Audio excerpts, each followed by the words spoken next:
Hello and welcome to Star Citizen. My name is Evenlease, and today on 10 Minutes More or Less Ship Review, right behind me, I have the Crusader MERCURY STAR RUNNER. Let's go ahead and see if 3.23 did anything to help bring this ship to life.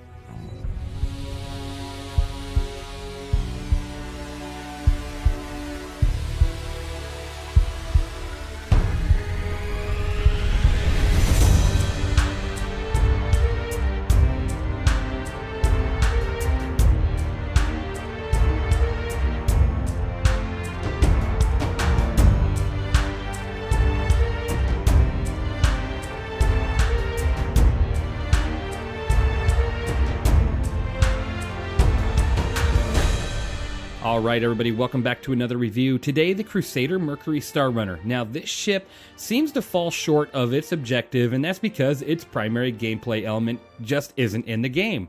So, I'm taking a look at it again to see if 3.23 brought any life back to this ship, and honestly, I don't think so.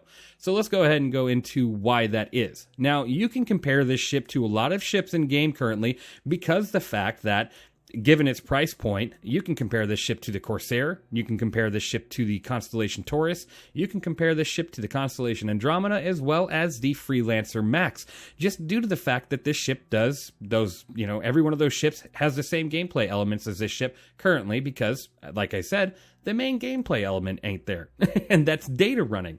This is a data runner without its gameplay, and it just has a lot of interesting quirks about the ship, honestly, and a gimmicky feature, but let's go ahead and get into that and see what you guys think. This ship costs $260 if you were to buy it on the Pledge Store, or if you're going in-game to buy it, it's $12,285,000 aUEC.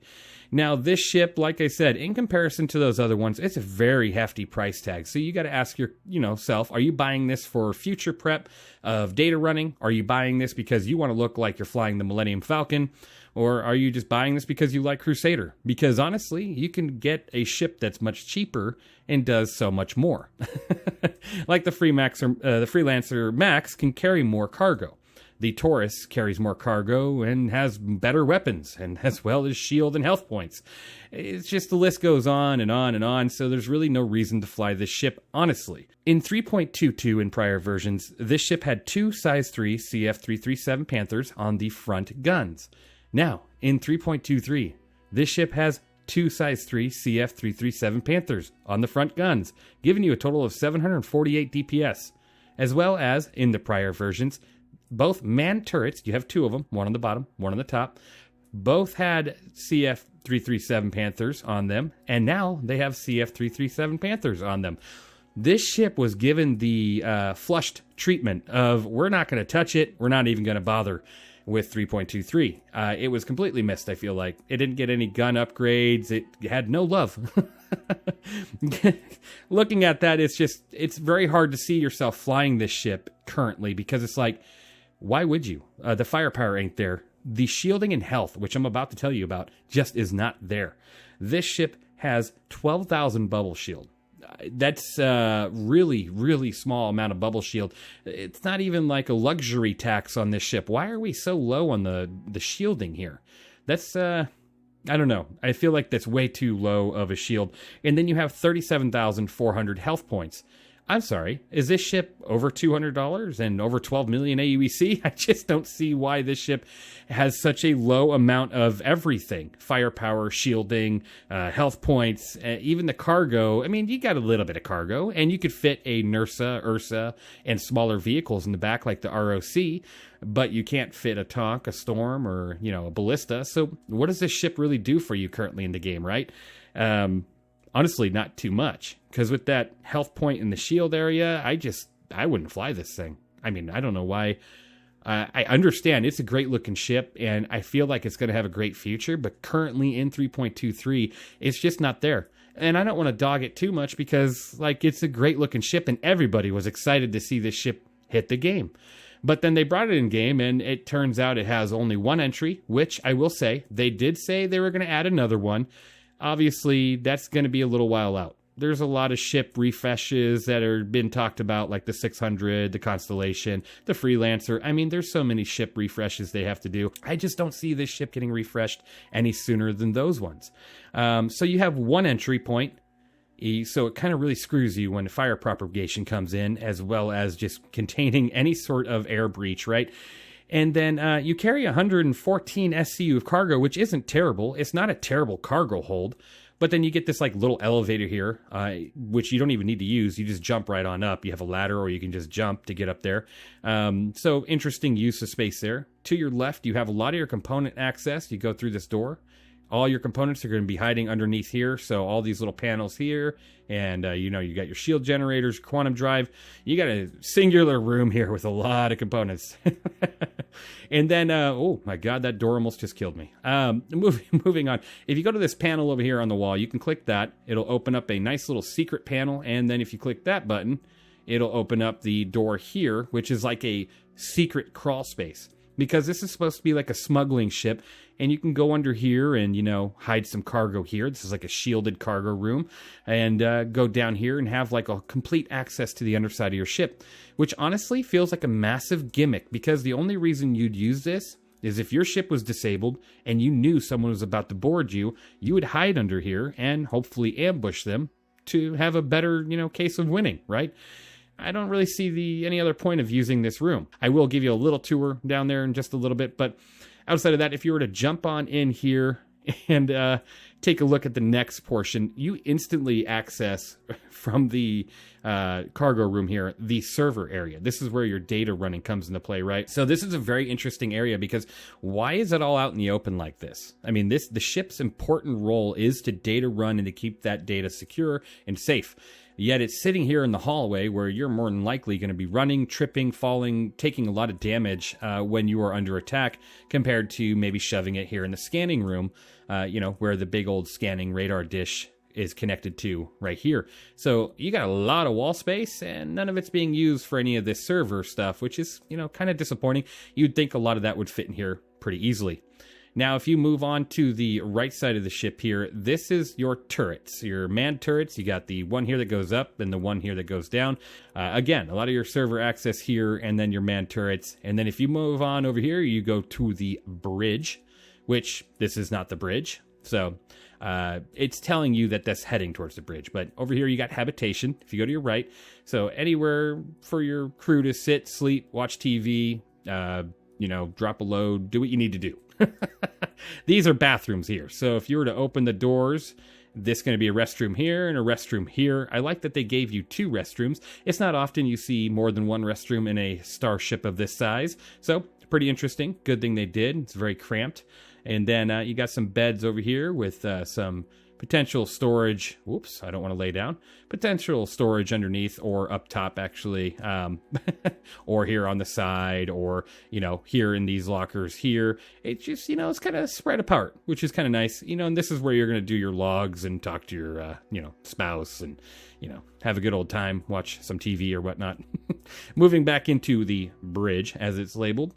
You go ahead and go over here. You have yourself a nice little eating area with a nice bench, 0 windows. I feel like these Crusader ships have a very extreme lack of windows, and it's just, I wish they had more windows.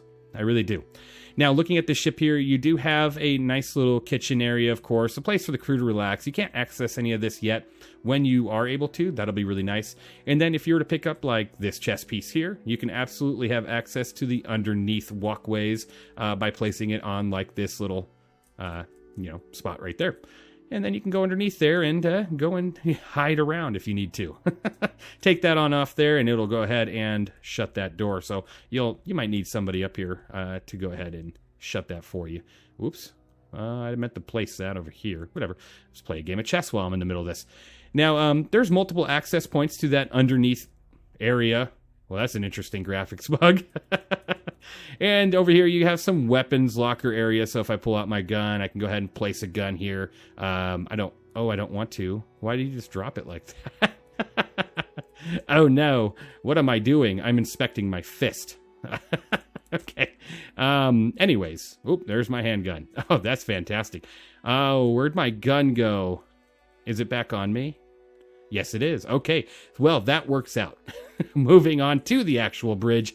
You got some more component access areas, or at least that's what you'd think it would be. They're probably going to add a second entrance here somewhere. Not yet, of course, but in the future. So then right here, you have your pilot and co-pilot seat, as well as more weapons areas. So you got room for 4 guns, pretty nice. So if you get into kind of a bind, you can get out of your seat and grab a gun. This is really the only window on the ship, and it's not a bad view once you're actually in the cockpit seat. But honestly, like I said, this ship is in a very hard place right now compared to every other ship in its price range, or even close to its price range. It has a really neat interior, and it really does give you that vibe of the, Star Wars ships like the Millennium Falcon, but it's just, I feel like the layout's really, I don't understand the layout, honestly. Hopefully they'll look at it and make it a better overall design if they do a refresh. Now, I'm going to go ahead and open this up here really quick and show you the gimmick access. I mean, the under storage access. I'm just playing with you. Some people think of it as a gimmick. I honestly don't see the point of this.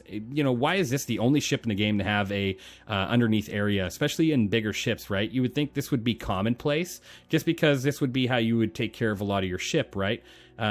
But let's go ahead and open up all the doors here, see where they pop out of. Right here, this one is the habitation area, so pretty cool. And they are labeled on the door here, so if you go right there, it says habitation. And if you move through, it's got some really cool lighting and atmosphere. I feel like you can definitely have some cool little shootouts in here, or aliens chasing you or whatnot, so that'd be pretty interesting.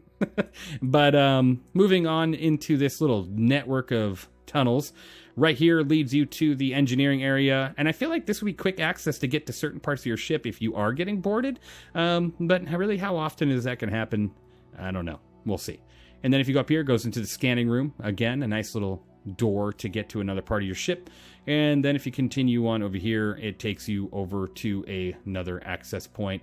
There's so many different points of this area. This one takes you into the recreation area, so where that nice little chessboard is and all your books and stuff, so nice to have that. And then there's a couple more over here. As I talk about this, I'm going to finish up with the stats. There is a very big problem with the speed of this ship, as this ship is supposed to be one of the fastest in the game, but as of 3.23, it's really not. It's quite slow, honestly. This ship has a top speed of 205 SCM, with a 410 forward boost and a 205 backwards boost, with a 1200 nav speed. Honestly, for a ship meant to outrun people and data run, data heist, whatever you want to do with it, this ship's pretty freaking slow. There's a lot of ships that can outpace this ship, and it's kind of sad. You would think this ship would do a lot better with its speed capabilities, but nope, it's just not there. Outside of that, you do have the very impressive quantum fuel tank at 9,740, so at least that remains the same. But again, what's the point of all this fuel if you really can't outrun anybody in the first place? I mean, this ship is just in a really hard spot. Your firepower is just disastrous. Your shield, your ship HP, disastrous. Your speed, not great for a ship that's supposed to be very fast. And outside of that, I mean, it can carry a vehicle, and it carries 114 SU of cargo. Oh, great, I can't climb now. This is just fantastic. I'm going to have to use the underground area, huh? We'll run over there really quick and go ahead and access to the pilot seat. There you go. If you have an issue, this is how you get to it. Hopefully I can climb over here. I feel like this ship is in such a hard place that you really wouldn't want to fly it.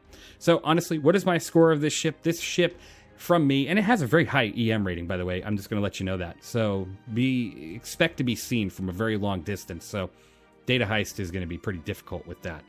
My score, honestly, and it's dropped significantly since my last review because I was hoping that it would get a big upgrade, but it didn't. My score is a 4 out of 10 currently in the current game. This ship just isn't there at all. There is just so many options that can definitely outpace this ship in every regard for cheaper. So that is something to definitely consider. Let me know what you think of the Mercury Star Runner down in the comments below. I really want to know. I mean, I know a lot of people own this ship or have it in their buybacks, which I totally understand. The future for the ship is just wicked, right? It's going to be really cool, hopefully, if they can fix some of the stats. It's not about just data running. Like I said, there's no point in data running if you can't even escape with the data. So, what do you think of this ship?